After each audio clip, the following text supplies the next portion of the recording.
This is Common Ground with Sonja Wolf. My guest today for this episode about interior immigration enforcement in the United States is Felicia Arriaga. Felicia is currently an assistant professor at Baruch College in New York City, and she conducts research on race and ethnicity, as well as immigration and crimmigration. And she's also the author of Behind Crimmigration, ICE, Law Enforcement and Resistance in America. Welcome to the podcast, Felicia. Thank you for having me. I'm excited to talk about the book and to hear what questions you have. So you have conducted extensive research in North Carolina, specifically about immigration enforcement partnerships between the local level and the federal level. And to get us started, I wanted to ask you a little bit about your background. You consider yourself a public sociologist. What does this mean for you, and how has it led you to study interior immigration enforcement and also to become involved in community work?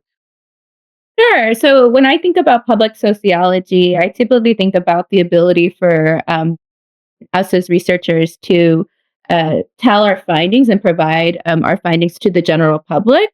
And so part of the reason that this became much more of the way that I have thought about my research and some of the contributions that I want to make and in my career, but also in my life, have really been trying to figure out how to provide and how to develop my own skill set so that I can support community work more broadly. And so some of the first meetings and the first extracurricular work that I did when I was in undergrad and then in grad school was actually working with different state coalitions in North Carolina who were fighting for tuition equity at the time. And that, at least in the state of North Carolina, meant providing support to undocumented students who were trying to fight for in-state tuition, because at the time, and still today in North Carolina, unfortunately, undocumented students have to pay out-of-state tuition, which is typically much more expensive than if they lived in state, they've lived there for a long time, they've gone to high school, but unfortunately each state gets to decide that policy. And so I saw sort of the ability to both use my organizing skills at the time, but then also to do additional research in that area and how to fuse those pieces. And so when I started graduate school, I was interested in thinking about that and really talking to community members about what they were seeing in their communities and maybe thinking about how to change that into a project that I could work on. And so around 2015, when I started to do some of my research, there were community members who were really trying to protest this state legislation at the time that was going to not allow certain kinds of identifications to be used. And at the same time, I started to go to these local immigration enforcement meetings and really understanding that there was a relationship here where some of those young people that I was working with before who were fighting for in-state tuition, while some of them had deferred action for childhood arrivals or DACA, their parents did not, right? And so even though they had this temporary protection from being deported, they very much were living in families where the parents maybe weren't, that level of security wasn't there for their parents. And so I was really interested in thinking about, well, what does that local immigration enforcement look like in North Carolina as a way to think about how it operates more locally? Because at the time I was also learning more about just the immigration system in the United States more broadly, and understanding that so much of it is only possible through these local partnerships too. Research studies and reporting often focus on particular geographic areas in the United States, California, for example, but also states along the East Coast, rather than places such as North Carolina. Could you take us to the state, North Carolina, and tell us a little bit about the state as an immigrant destination? Yeah, sure. And I also like to talk about this in the context of my own family. So my family originally is from Mexico, and my parents are farm workers in Florida for a long time. I spent a lot of time back and forth between North Carolina and Florida. I've been in the fields before. I grew up sort of doing that kind of work. And so our sort of community is part of that, is part of that migration stream of mostly Mexican migrants, although that's shifted a little bit today. And so we were seasonal farm workers moving back and forth between North Carolina and Florida. We always sort of say, my family in Western North Carolina, because that's where we landed, that we know everyone who is Mexican, but partially because we were part of some of those original families that came to the area. And we're doing mostly tomato picking, apple picking, and then my dad also spent some time doing some Christmas tree harvesting, which North Carolina also has a huge Christmas tree harvesting industry. And so part of that really was around the 1990s, where we saw more of this kinds of seasonal farm workers who were then creating families in Western North Carolina in particular. The other sort of flows across the state are a little bit different. A lot of the sort of newer Mexican migration in particular to places like Charlotte, which is in the middle of the state of North Carolina, and Raleigh, the Raleigh-Durham area, which is a little bit further east. Both of those areas are connected to larger highways that go up along the East Coast more broadly. And so those jobs there, in particular, the places that were drawing more Mexican migrants in particular, were mostly because there was a lot more construction jobs in that area. And so the different kinds of labor sort of sectors really encourage the growth of these communities in North Carolina, but also is a bit more of a way to think about in the South. This is where we sort of see more people coming, the agricultural sector. That's shifted also in the past, probably like 10 years or so, that a lot of those agricultural workers are now also moving into working in poultry plants and other kinds of food production industries. Also pretty dangerous jobs. And unfortunately, because many of this population is undocumented, they unfortunately are struggling with how to pursue rights in these areas when there aren't that many protections, both in the agricultural field and in some of these other labor sectors. So it's a bit of a newer migration to North Carolina, at least like we think about other streams of migration throughout the country, and has diversified a bit. But definitely whenever I was growing up and sort of the 90s and after some of the national immigration legislation changed, mostly a lot of Mexican migrants in particular across the state of North Carolina. North Carolina is also important because of the immigrant enforcement partnerships. When did these initiatives start in earnest, but also how has the political climate in the state, but also at the federal level, impacted these partnerships? Sure. And most of my research looks at this time period between 2006 and 2008 as sort of a critical moment in the adoption of these kinds of immigration enforcement partnerships. I think if we look at the federal level, a lot of this actually happens as a result of changes after 9/11. And part of that being that there was a bit more emphasis after 9/11 to really understand how can local law enforcement be involved in some of these federal issues. And so under this sort of umbrella of trying to really have a bit more integration across these agencies, we start to see these different kinds of experiments really between the federal and the local. And in North Carolina, there is a sheriff who was down in Charlotte in Mecklenburg County in the center of the state who was really interested in how this could be implemented. And so he sort of becomes one of the key factors and actors in this opportunities, I guess is the way that he would think of it, to really bring North Carolina into the conversation on local immigration enforcement. And so across from sort of that emphasis and other sheriffs who were interested in sort of participating in this kind of federal immigration enforcement, we see these kinds of programs start to take off. There's a lot more conversation in the state on about whether or not this is something that could be lucrative, especially because in the initial phases of these partnerships, there was a lot of conversation about whether or not this was a money maker for the local jails. And mostly I'm looking at sheriff offices for this research, which are county level law enforcement agencies, a little bit different from what we think about with like local police departments, because local police departments typically do not oversee jails. Jails in most parts of the country are really the jurisdiction of these sheriffs. And in most states, they're also elected officials. Some of the counties in North Carolina have been governed by Democrats, others by Republicans. But did you see any difference in the positions on the part of those two parties when it comes to the immigration partnerships? Yeah, and it's interesting because the governance piece I was really trying to dig into for this book, and more broadly, sort of is something that I'm interested in too, because the sheriffs are elected, even in places where the elected sheriff was a Democrat.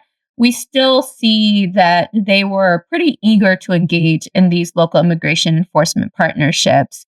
And so I think there is some research that suggests like there are a little bit of differences in the ideology of some of these sheriffs or local law enforcement, but at least the time period where I was researching, I think the sheriffs were much more eager to participate, regardless of their political affiliation. And on top of that, I also, at least in the book, try to focus on, well, sheriffs also have to answer to a bigger body. They are part of the county government.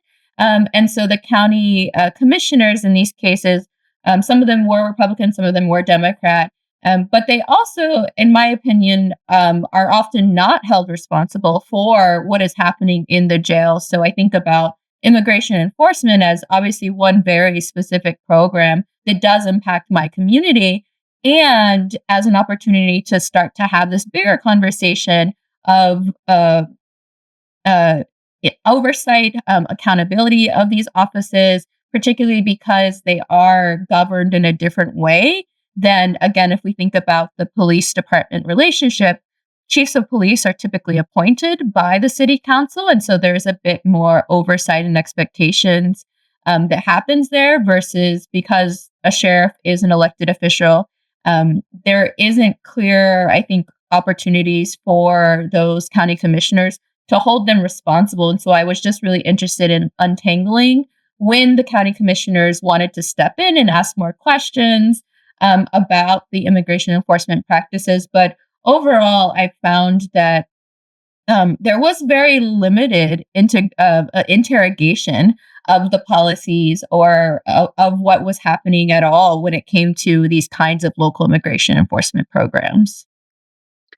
I'd like to turn to the local immigration enforcement programs. You show that really there exists a wide range of initiatives.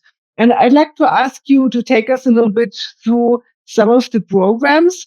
There are some who focus perhaps more on specific populations, such as suspected gang members or youths in schools. But you focus especially on what is called the 287G program. So could you provide us a little bit of an overview what these programs entail? Sure. And the 287G program, which is the program that I study specifically, so these programs were being sort of debated and introduced in North Carolina from that 2006 to 2008 timeframe. And then we've sort of seen a resurgence today under the new Trump administration across the country and in North Carolina too. But the program that I look at is what's called the jail enforcement model. So it's an opportunity for these local sheriffs to deputize some of their officers, and they are then trained to ask additional questions of immigrants who might be held in those localities. And so while at the time when I first started looking into this, and over time in North Carolina, there's been a different kind of numbers of them that have been adopted. But I was really interested in just seeing if there was additional opportunities or how the 287G program was being framed in these localities. And so when I first started to do some of this research, um, part of this program required that the local agencies also participated in these steering committee meetings. And so that was one way to get some of the data of how many people were being identified through this particular program, how many people were then moved into deportation proceedings, and under what priorities. So over time, typically during each administration, the priorities of who is deportable tend to shift. And so one of the things that is important to sort of study this across administrations too is to understand when those priorities have either been consistent or when they haven't been. So typically we sort of have heard in the past that, well, only the criminals are being deported. And unfortunately, because it's so hard to get any kind of ICE or Immigration and Customs Enforcement data, it's hard to actually say that that is the case. And so the 287G steering committee meetings was at least one opportunity to look at the data, probably the closest to when it was actually being put together, because sometimes you also have to wait for the data from ICE as well. And so in those meetings, you could clearly see that while, yes, some people were being deported under the highest priority, other people were not necessarily being deported under those priorities. Some of them were being deported because they were stopped for driving without a license. And that was going to be the only offense that they were being deported under. And so the 287G program is just one of those ways that there was a capability for some of these local officials to ask a bit more about an immigrant's status, on top of, as you mentioned, there are also other ways that people might be identified locally and then potentially put into deportation proceedings. Part of the 287G program is what is called the hub and spoke model. What does this entail in North Carolina and presumably in other states as well? But how does this operate between the different counties? Yeah, and I actually think I'm not sure if it works the same in other states. So I find that it's hard to get a lot of this information. This information about the hub and spoke model, meaning that one county basically would have this 287G program, would deputize additional officers.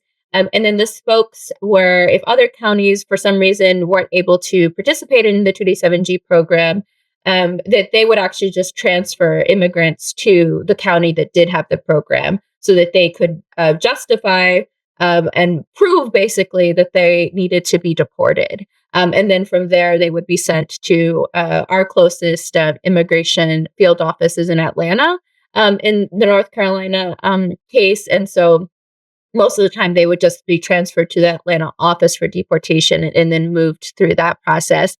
In other states, it's unclear if that's exactly sort of what's happening. And this information actually came from the Henderson County Sheriff at the time, and one of the sort of county level documents that I was reviewing. And he sort of laid it out that this is the way that ICE has spoken to them about how the program would work. And so during that time period, there was one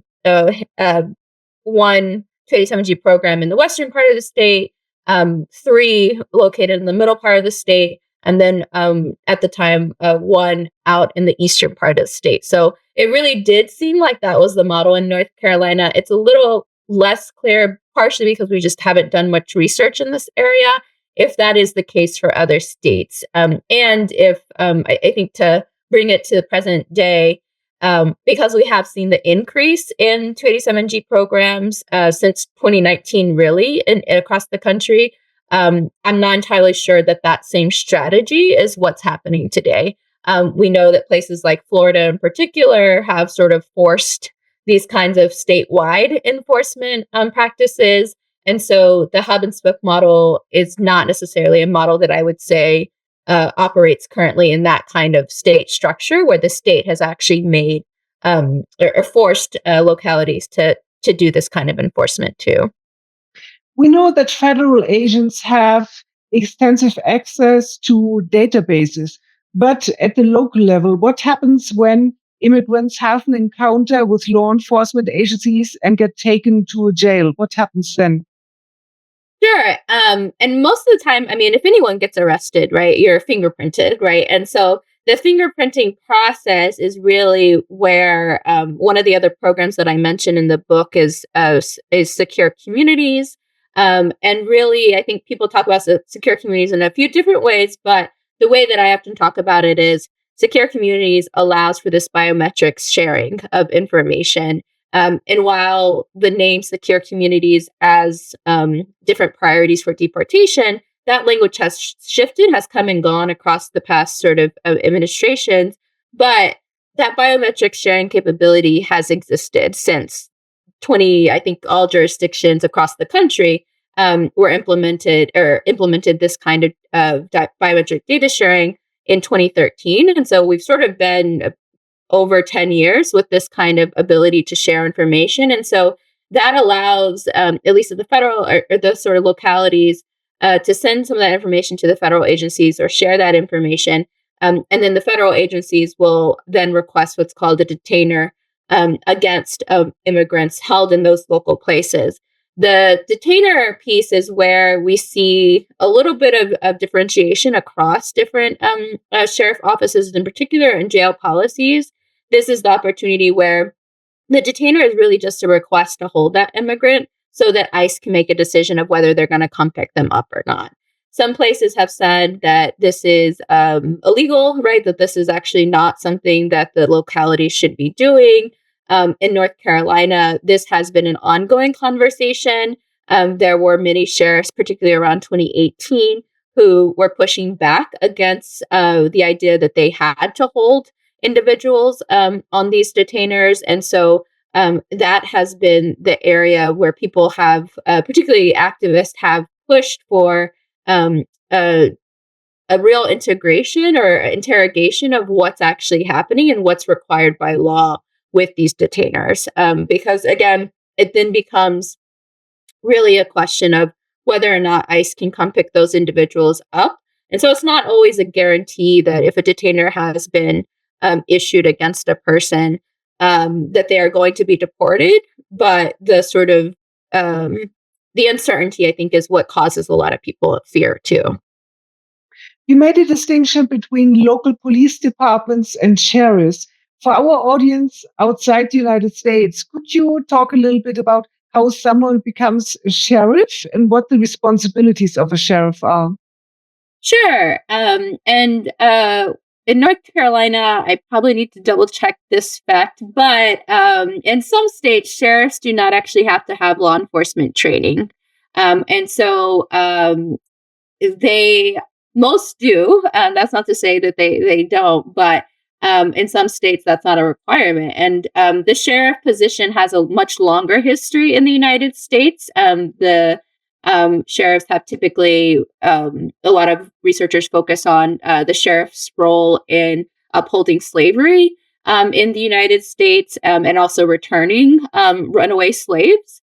And then I think if we think about sort of the Jim Crow era in the United States too, many sheriffs are also were known to allow for mob violence against Black folks in the South in particular. And so the office is an interesting office. I think there's definitely some remnants of some of that past historical violence that continues on into this day, in the present day.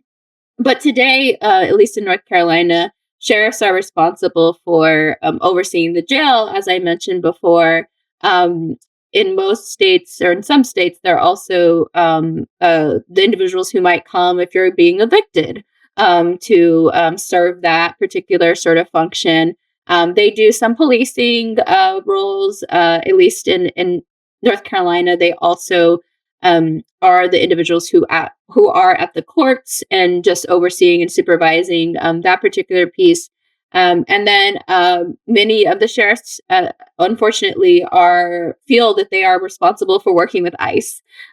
So although that is typically a opt-in option, like it's an optional opportunity, it's an optional way for sheriffs to go about doing their jobs. But unfortunately, many of them do engage in this, even though across the country, some sheriffs also typically will not work with the federal government. It's just in this instance that they will. And so there's a lot of great research, particularly out of from an organization called Political Research Associates, that really focuses on looking at that dynamic and why sheriffs in particular may want to sort of be involved in this as part of these other kinds of like far right movements in the United States.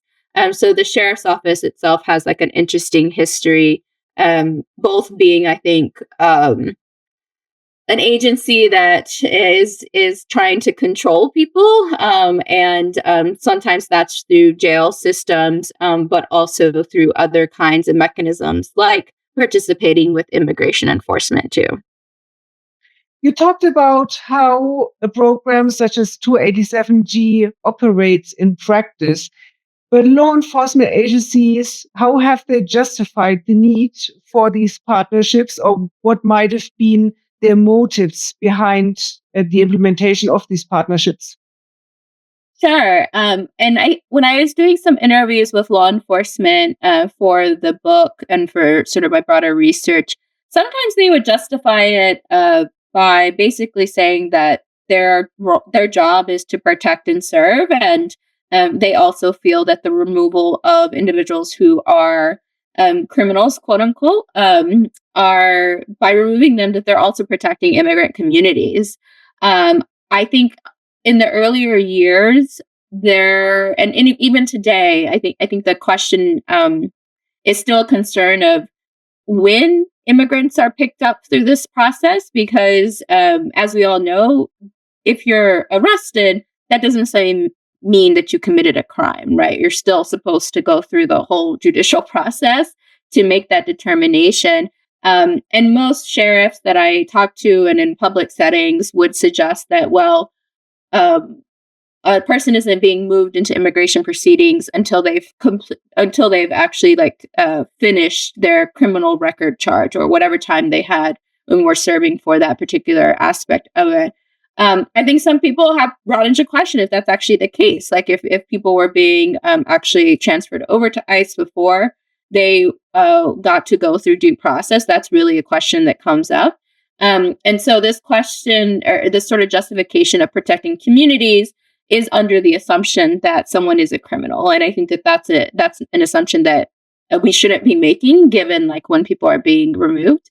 The other sort of justification that often came from the sort of more administrative side, and this is where I think about the sheriff themselves talking to the county commissioners and sort of making the justification that they needed to continue to put money into the program and sort of request money from the federal government. Most of that was because they saw it as an opportunity to make money. And in the initial years of the program, there was a bit more federal funding that was coming in through reimbursements mostly for these agencies to engage in this kind of immigration enforcement. I think if you talk to these sheriffs now, and I mostly sort of talked to a few of them around the sort of 2018, 2019 time period when they were up for election, and people were asking them a bit more about the funding. I think many of them were pretty transparent that it actually wasn't making them money, that they actually were having to hold immigrants for longer periods of time and weren't getting reimbursed at the rate that immigrants or that anyone was being incarcerated for, which I think for some of these counties was probably like around $120 a day to hold somebody in these facilities. And so it's no longer a financial incentive. So I think today for those agencies that continue to participate, it is more about trying, I think, leaning into this xenophobia, this racism of wanting to get a particular group of people out of the country. And in North Carolina, most of those immigrants are going to be Latino immigrants, and in other parts of the state. So I live in New York now.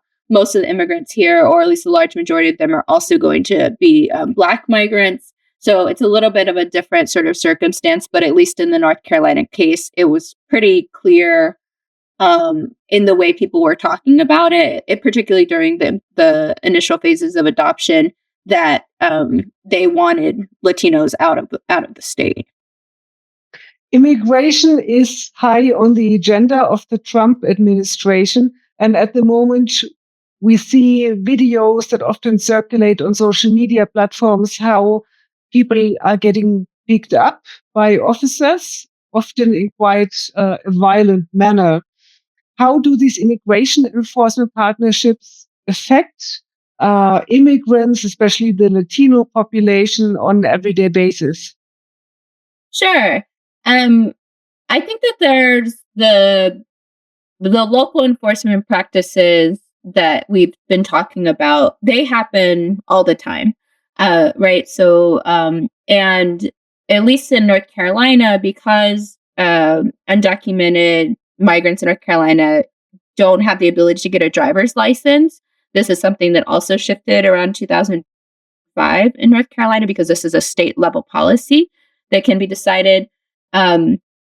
Those individuals, anytime they're driving, there is the risk that potentially, for whatever reason, they can be pulled over. And so I think that fear is always there. I'll go back to North Carolina next week for a few different things.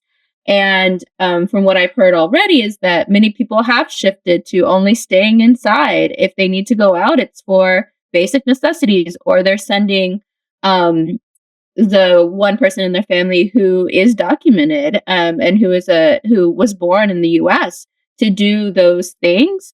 I think there's sort of that side of, yes, some people have shifted their day-to-day lives to accommodate what's been happening. And then I think on the other side, there's people who have said, well, I still have to live my life, right? I still have to sort of go about my day-to-day and understand that they could be at risk of deportation, especially in this heightened moment of not just the local agencies and what they're doing, but also federal ICE teams coming into their communities. And typically we make that distinction about the federal authorities and the ICE field teams versus the local, because the local, you can sort of know what the process is there. With the field teams, part of their scare tactics are the surprise of when and where they'll show up. And so I think that creates fear in the community for certain.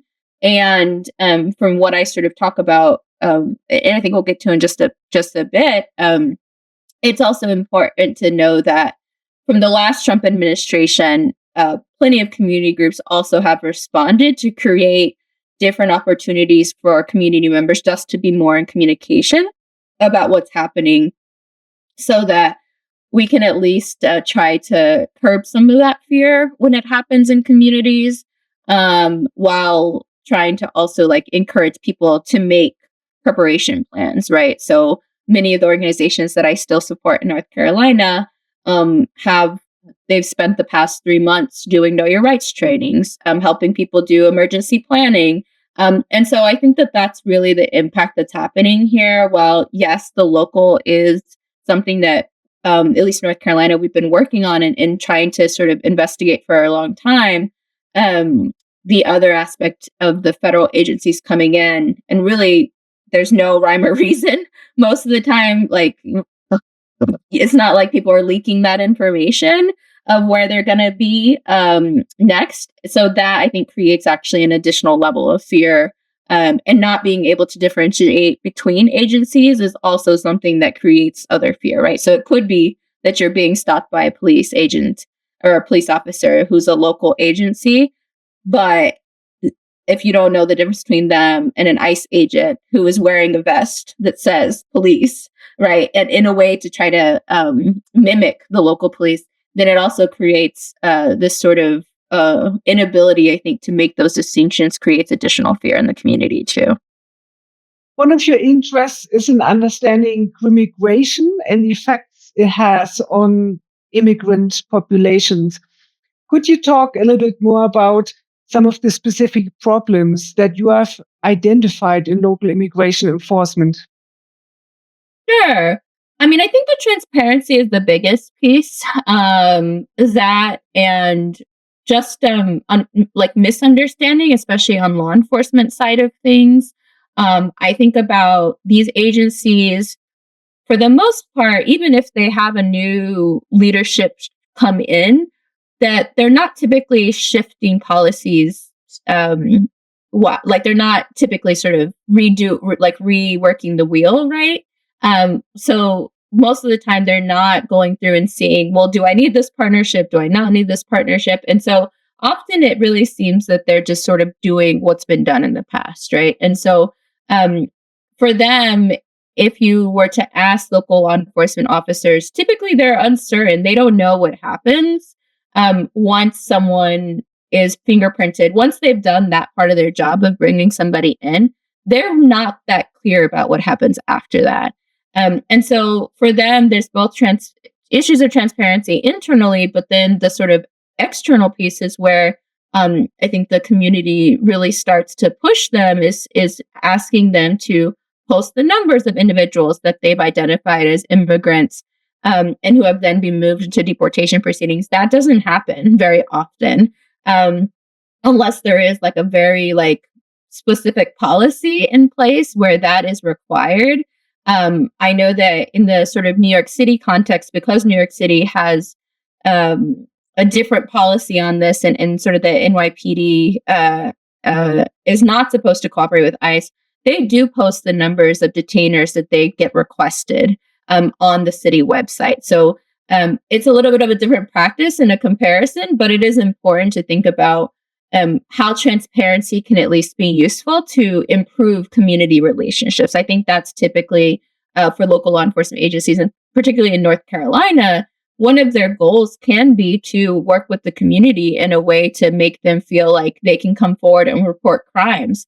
That's something that we do know is a negative impact of these kinds of partnerships, is that other kinds of crimes do not get reported by immigrants because they're fearful of what happens when they come into an agency, or if they sort of call somebody and maybe they're undocumented and maybe they're sort of trying to bring forward something that's happened to them, but they don't want to be deported. And so we know that these sort of issues of transparency, if the agencies are transparency about their partnerships, about how they're sort of working with immigration enforcement, if they have to, because unfortunately in many states, they do have to. There's state legislation that says they have to.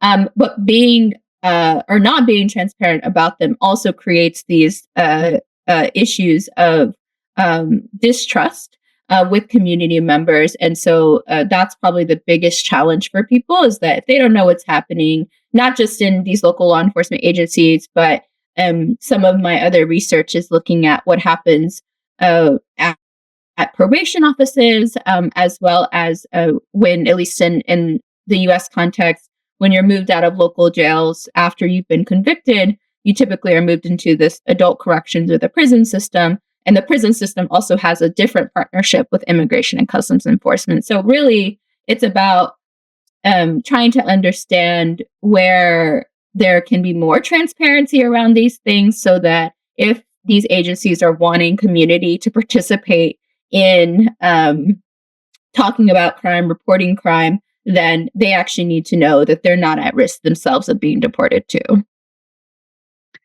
You mentioned that community organizations have tried to push back against these immigration enforcement partnerships. What are some of the groups and coalitions that exist, and what have they tried to do to support immigrants, but also to offer some resistance? Yeah. For the book, I focused a bit on 3 different areas where there was clear sort of opportunities for community groups to push back on those policies. So in Western North Carolina, in the Hendersonville area, there at the time, there was a group called Southerners on New Ground that was sort of leading some of the charge. Southerners on New Ground is an organization that mostly supports LGBTQ plus people, particularly in the South, particularly Black and Brown people in the South. And some of the organizers really saw this as an opportunity to engage in those conversations from the perspective that immigrants deserve to be here, and particularly immigrants who, even immigrants who had a criminal record. I think that that's the important piece for them too, is that many of the organizations that stood up during this time wanted there to be a deeper conversation on these questions of whether or not people who have criminal records also needed to be supported in this moment. And so that was a lot of the work that was going on there, and just bringing attention during sheriff forums. During the election cycle in 2018, in North Carolina, sheriffs are elected every 4 years.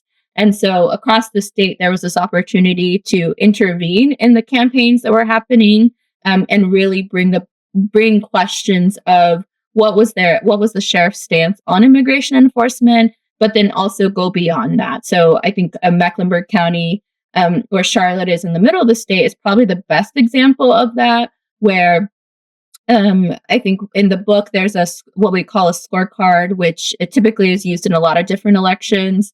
And the scorecard basically ranked the sheriffs who were running for election on 4 different issues. And so immigration being one of them.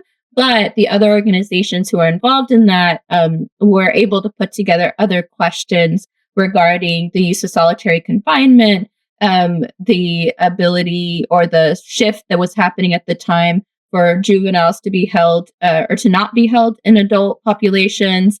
And so there's opportunities there, at least for what most of the time we talk about is Black and Brown solidarity. So an opportunity for the Black community and at the time, the Latino community, which in Charlotte is a bit more mixed.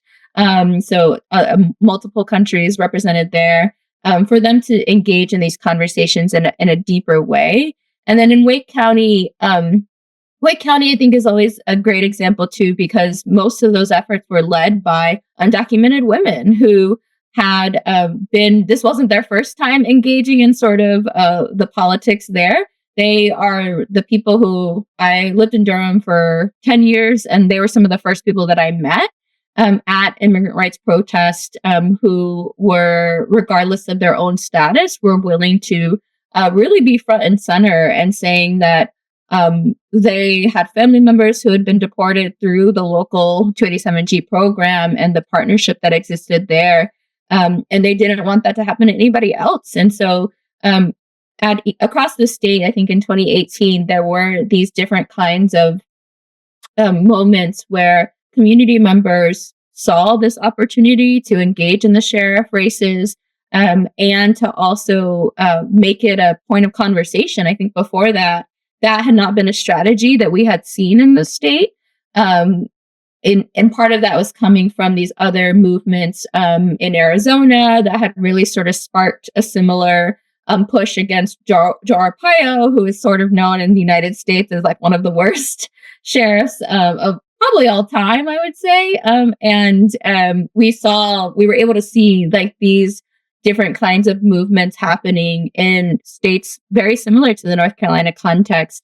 And ultimately, 2 of those sheriff offices, when the new sheriff was elected, ended the 287G program. I think we'll talk a little bit more about the response to that, because I think, unfortunately, with most movements, social movements, once there is a win, there are unfortunately there's going to be backlash to that. And so that's also what we saw in North Carolina was a pretty sort of steady backlash, unfortunately. Let's stay for a moment with the resistance efforts. So this community work, what has it achieved when it comes to awareness raising, for example, or reducing or ending immigration enforcement partnerships? Sure. So in both Mecklenburg County and Wake County, across the span of 10 years, both of those programs had deported about 10,000 immigrants. And so if we sort of think about it in that way, the ending of the program meant 1,000 people weren't going to be deported the next year. And so I think that that's part of that was always, I think, the goal was to minimize, right, the number of people who are having to be deported through these programs. I think in other ways, particularly I think in the Wake County case, they also made it a point to lead with cultural organizing, meaning that the way that they were educating voters, because obviously voters were the ones who were going to make the decision, but they also wanted to do it in a way that represented their culture. And so one of the images is of this a yard sign that has a luchador mask. And part of that was because they wanted to make sure that people knew that this was also for their community, right? So that was front and center in their organizing, because they wanted to make sure that that the community saw that somebody was standing up for them, right? And so I think the cultural sort of representation mattered a lot in that particular case in Wake County. All of these community members who were supportive of the shift in the sheriff's office, they also continue to meet with that sheriff. So it is an ongoing conversation to make sure that with obviously the federal shifts right now, where we have seen much more emphasis on pursuing immigrants and arresting and deporting them, that the ability to maintain that relationship with the local law enforcement agencies means that these community groups understand what's to come, and that they can continue to inform the community of what's happening, especially because last year, unfortunately, there was state legislation in North Carolina that passed that now forces every sheriff to cooperate with ICE. And so part of this, like continuing to inform community, is really about educating folks so that they can make decisions about their own lives. And so those are the continued, I think, pieces of this, because this is the first year of this new state law. It's unclear what will happen, or sort of if we sort of see similar numbers of deportations to the numbers that we saw prior to this 2018 shift. But I think that that's a piece that I'm not sure of at this moment. The interests of both federal and local agencies may drive the implementation of these local immigration enforcement partnerships. So when community groups organized to push against these partnerships, or sheriffs themselves decided to end these programs, what was the reaction of ICE? Yeah, I mean, it was a very quick response. ICE in early 2019 basically went around the state and did localized raids in those places that had changed their policies, and even beyond that. So they did these raids in Charlotte, Durham, Wake counties, but they also did them in Western North Carolina, where my family still lives. And so the beginning of 2019, I think, was hard for many people in North Carolina who obviously, like, people had participated in these efforts to change the local policies, had really won based on community building and community power.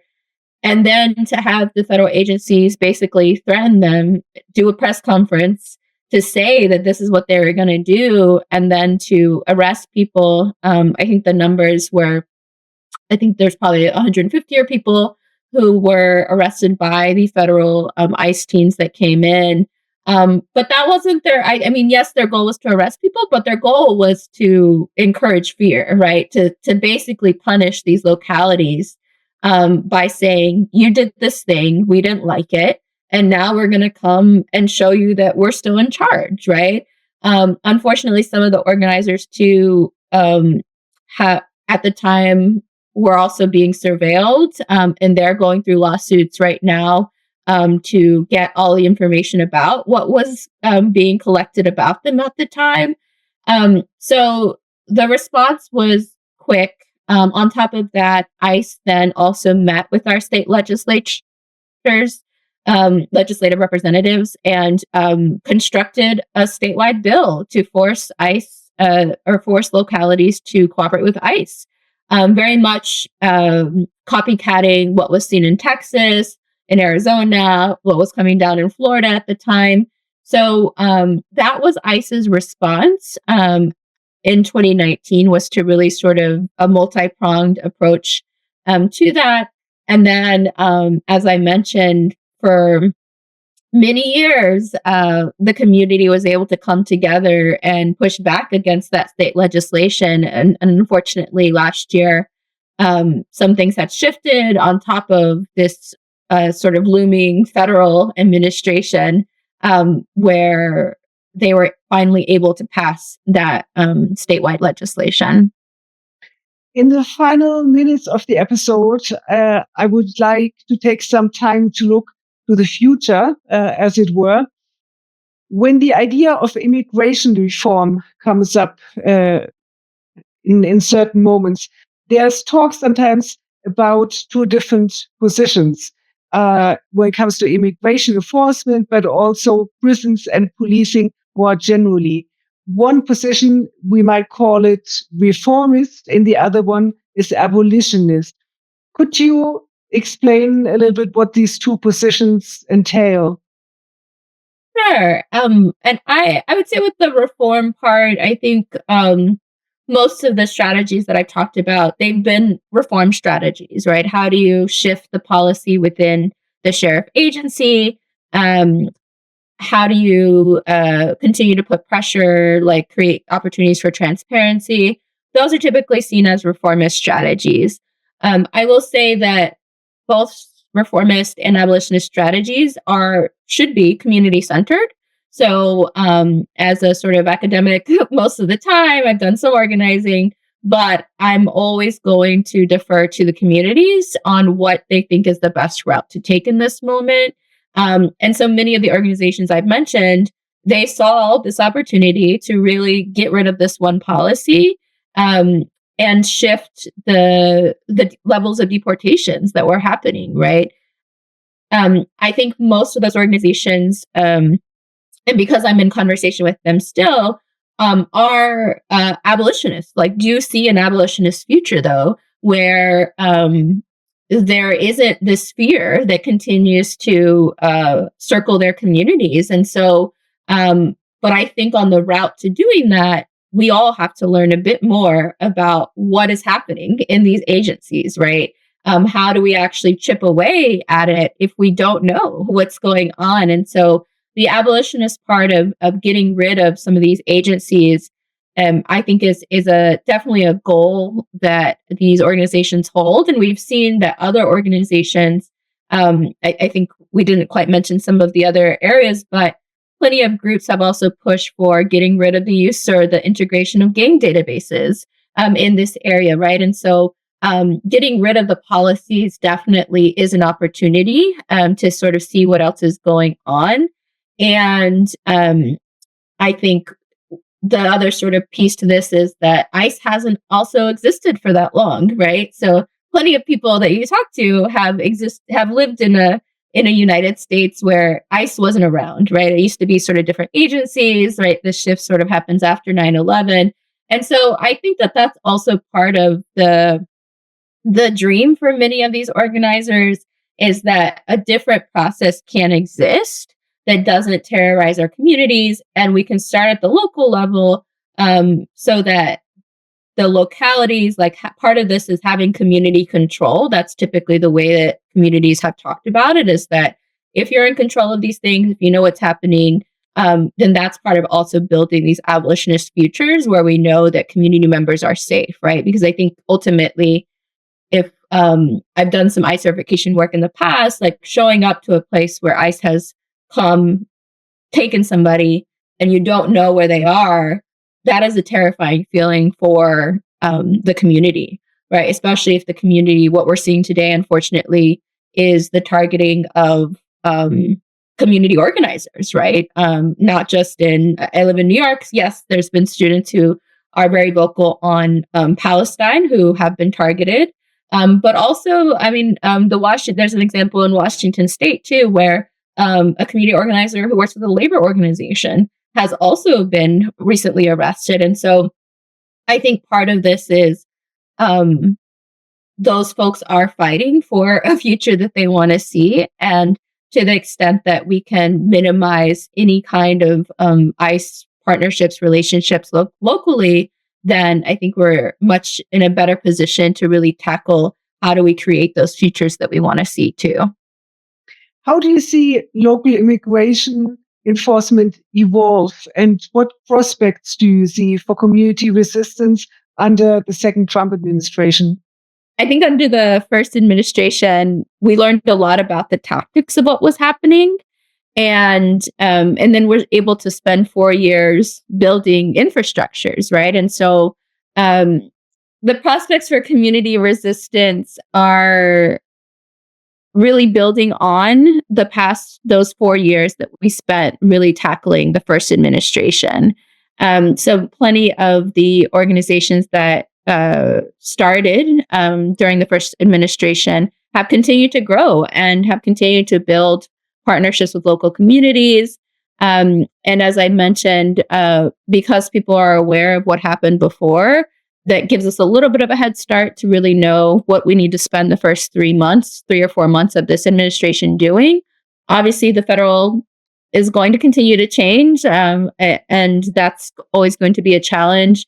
But it's also an opportunity to continue to look at the local pieces. And so there's always opportunities there to really push for local resistance. Felicia, thank you very much for joining me here on the podcast. That was Felicia Arriaga, author of Behind Crimmigration, here with me to talk about interior immigration enforcement in the United States. Thank you also to our listeners and viewers for being here with us on Common Ground with Sonja Wolf.